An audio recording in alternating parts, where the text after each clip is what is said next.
everyone. We're looking to wrap with our two main ladies today. I can already smell our success. What do you mean, looking to wrap? Oh, aren't you the expert now?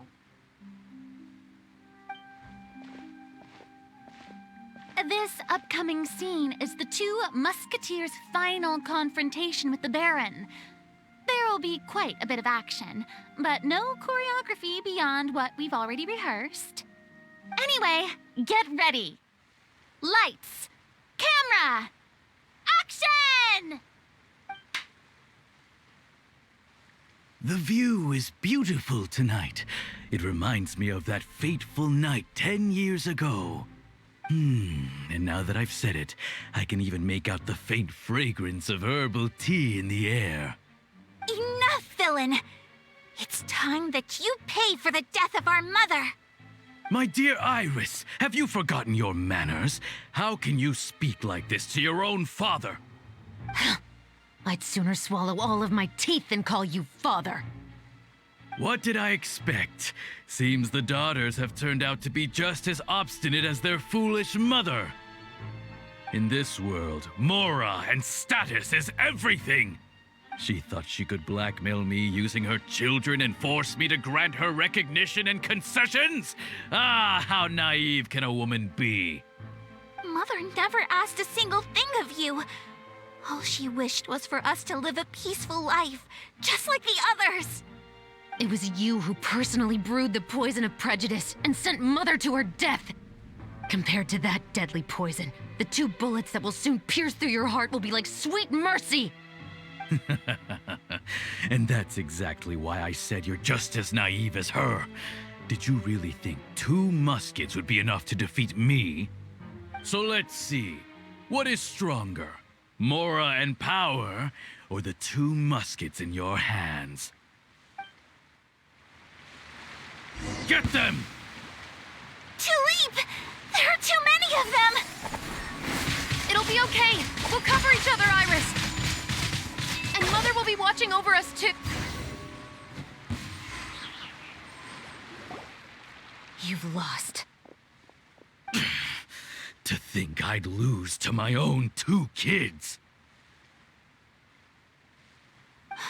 We are no children of yours, and we'll never call that place our home.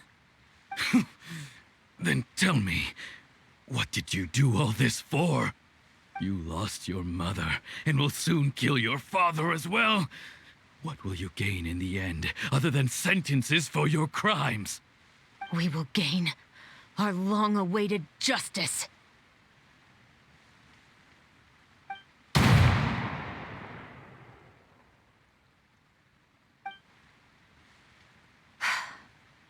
It's over.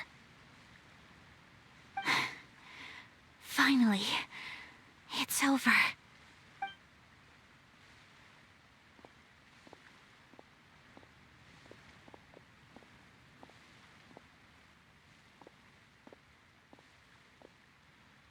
So, where will you go now, Tulip? I'm not too sure, Iris. Maybe somewhere with lots of flowers? After all, Mother always did love going where the blossoms were. What about you? I want to go visit Mother's grave. Yeah, that's not a bad idea.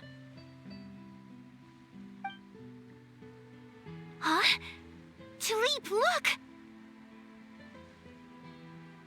What is it? It's Mother's favorite. The rainbow rose.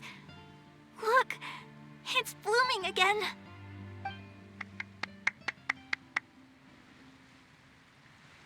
Excellent! That was beyond mesmerizing. Even I didn't expect the scene to go so well. And we got it in a single take. All right, everyone. We've got a wrap for Tulip and Iris. Congratulations, Ayaka and Chevres! Thank you. I didn't expect our parts to wrap so quickly. I wish I could savor the experience for just a bit longer. Paimon totally understands.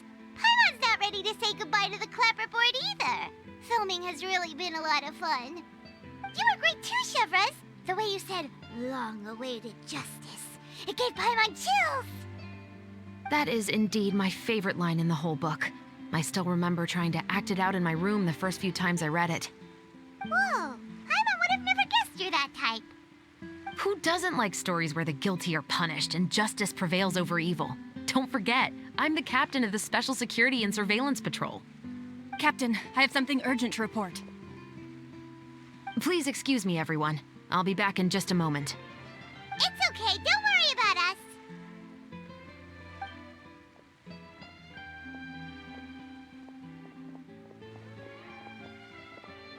Oh? Was she whisked away by work already? I was just about to tell her how great she did. It seemed like some urgent official business. Then perhaps we should thank the stars that we were able to wrap both of your parts so quickly today. Switching around the filming schedule would have been a real pain. Anyway, I actually came over to let everyone know that we're all done for today. You can go home and get some rest. And one last thing, Miss Ayaka. Your acting skills today were immaculate as always. Are you sure you won't consider taking up full-time acting? See, I just happen to know this great troupe that's still looking for a lead actress. Thank you for your kind words, Director Farina. Unfortunately, there are still many matters that I have to take care of back home at the Yashiro Commission. I cannot remain in Fontaine to pursue an acting career. Nevertheless, I will make sure to treasure this incredible opportunity in my heart. Oh, that's a shame. But I understand. Just let me know if you ever change your mind. I believe it's also about time for me to take my leave. But hopefully I'll see you on set over the next few days. Even though my part's wrapped, I'd still like to swing by and help out the crew. See you tomorrow, Traveler and Paimon. Yep, see you tomorrow. Well, what should we do next? Maybe we'll go investigate the case some more with Chevres today. Traveler, Paimon, please come with me. Huh? Where are we going? You could say that our ship has finally chanced upon one of those small, remote islands of intel.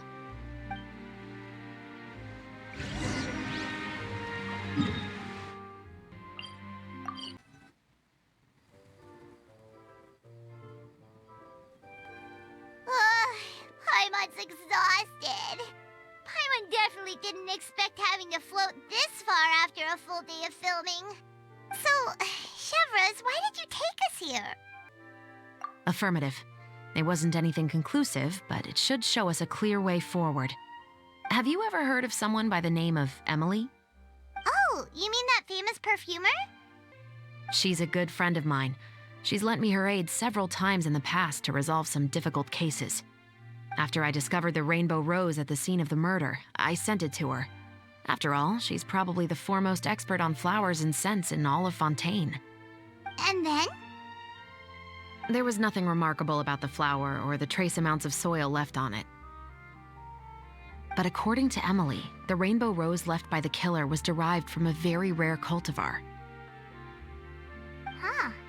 Paimon didn't know that there were different varieties of rainbow rose. Paimon just thought they grew everywhere in the wild.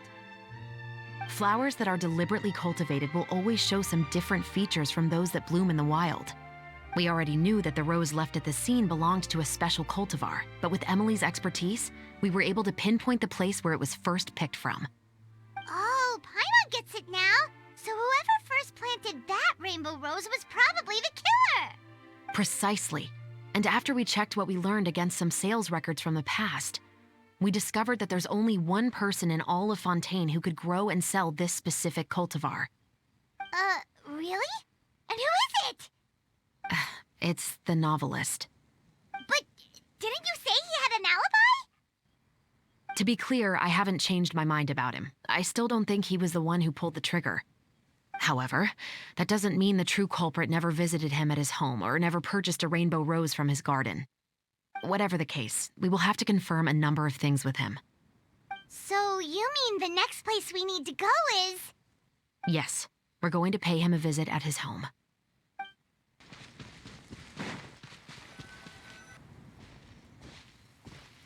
That should be his house. There are so many Gardamex stationed around the place. That's pretty unusual, right? According to what he told me last time we spoke, he hired them so he won't be harassed or disturbed. Huh. So there are a lot of flowers in his garden, but Paimon doesn't think we'll be able to pick one without alerting the Gardamex. Right, which is exactly why I think there has to be a special connection between him and the killer. So, should we knock? Just wait here for now. I'd like to take care of a number of those Gardamex first. But they're so far away. How are you planning to do that? Don't forget, Paimon, I'm actually the real-life captain of the Musketeers.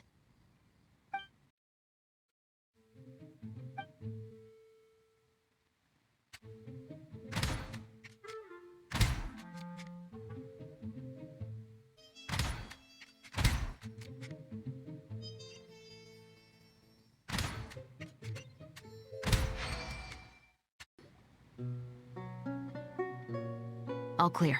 Let's go. Wait!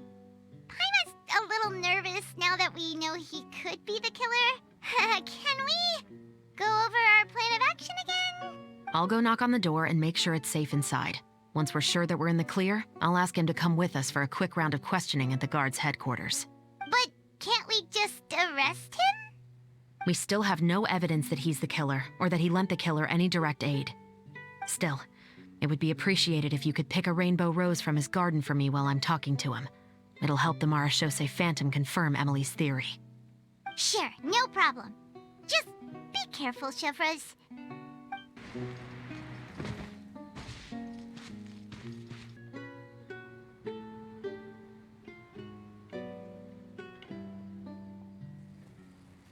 Excuse me, Mr. Baptiste, are you home?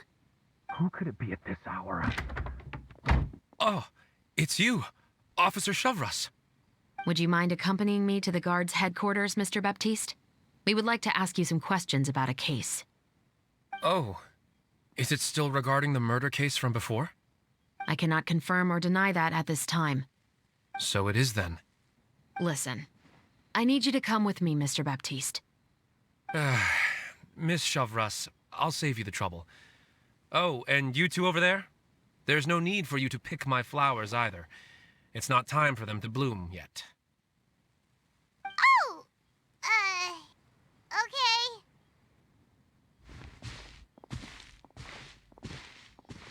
By saving me the trouble, you mean... I will confess, I was the killer. Huh? He just admitted he's guilty! Please relax, everyone. I'm not armed. The musket you're looking for has been buried in my backyard. Then it's my responsibility to inform you, Mr. Baptiste, that everything you say right now will be used as evidence for the inevitable trial. Yes, I am perfectly aware of that. I must say, I hate this feeling. Oh? Is it because I confessed? Or because you've been proven wrong? Both, I suppose. For the same reason as the one I wrote out in my novel, of course. I did it to exact revenge. I know you haven't figured out the link between the two of us. Had you done so, I'd have been taken away to the headquarters a long time ago. But that won't stop me from always remembering his grotesque face. After all, he was the one who killed my mother. Your mother is still healthy and well. You know, I was adopted as a child. I was referring to my birth mother. That was never recorded in the orphanage's records. Please forgive a 6-year-old child for concocting some lies to protect himself after watching his mother die right in front of him. So, your novel, it was like a record of your life? No, of course not. It was a work of fiction with many embellished parts. But I am indeed the illegitimate son of a wealthy and influential man who abused his power to murder my mother. That part was 100% real. But the man you killed didn't have a Mora to his name. He was a hired assassin, an irredeemable beast who sank his fangs into a defenseless woman just for a few bags of Mora. But if that's really the truth, you wouldn't be telling us any of this now. You still haven't managed to take revenge against your father, the true mastermind behind it all. I never thought I'd hear that kind of thing from the captain of the Special Security and Surveillance Patrol. I'm simply skeptical about your motives. It's simple, really. I've grown tired of everything and don't want to shoulder this burden anymore. You may have considered me too soft to pull the trigger. Well, as it turns out, you are exactly right. I've become overwhelmed by the aftermath of the murder. So you're going to call a stop to your revenge, just like that?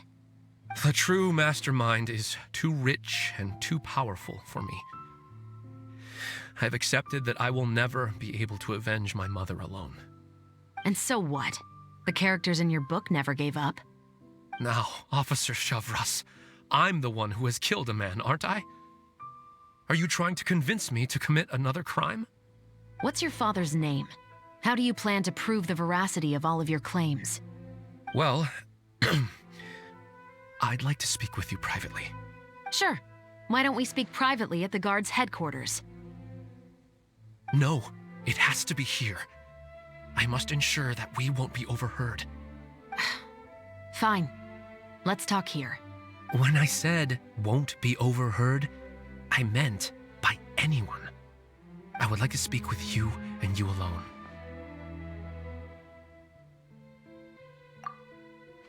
Thanks. I appreciate it. Please stay safe, Chevres.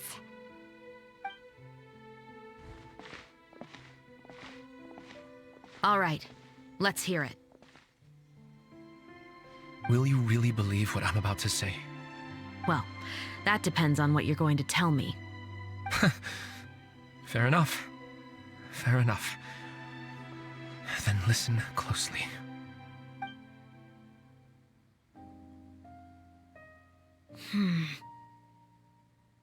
So that's how it's all connected. So, it seems you believe me after all. Do you want me to go public with this? No, of course not. At least, not right now. Then why did you bother telling me? You've read my work. What do you think? Even if you were to go public with all of this right now, he'd simply deny everything. It's been too long. Almost 20 years. Anything that could be used as evidence has long faded away. Even if there might have been a solitary island of truth once upon a time, it has long sunk beneath the waves by now. Justice will never find him. Not if you don't try. I know that as the captain of the Special Security and Surveillance Patrol, you will always stand on the side of justice. But do you really think a cushy life in prison really constitutes justice for him? I bet he could lead an extremely comfortable life in the fortress of Meripede. What are you trying to say? I've been observing you from a distance. Your portrayal of the musketeer was exquisite. Pull the trigger of justice against him. Let the villain get what he deserves. You want me to let you go so you may complete your revenge? No, Officer Shavras. I know that would be impossible. No. What I'd like is for you to perform the deed on my behalf. Oh, Chevres sure is taking her time. What could they be talking about anyway? Oh, Paimon's worried. What if he decided to attack her? Oh, you do have a point. Still, do you have any idea who the rich person might be? And why the novelist doesn't want us to hear what he's saying to Chevres? Sorry to keep you waiting, you two. Hey, how did your talk go? I've already sent someone to escort Baptiste back to the headquarters for questioning. He wasn't lying about the musket. It was indeed buried in his backyard. But what about the name? Did he tell you the name of the rich guy? Yes, he did. But for now, I have to return to the Special Patrol. There are still a few loose ends I need to tie up. I'll probably be quite busy over the next few days, so apologies if you don't see me on set. All right. Paimon understands if you can't tell us everything you know. We'll just keep an eye on the Steambird then. Actually, there's still something else I need your help with.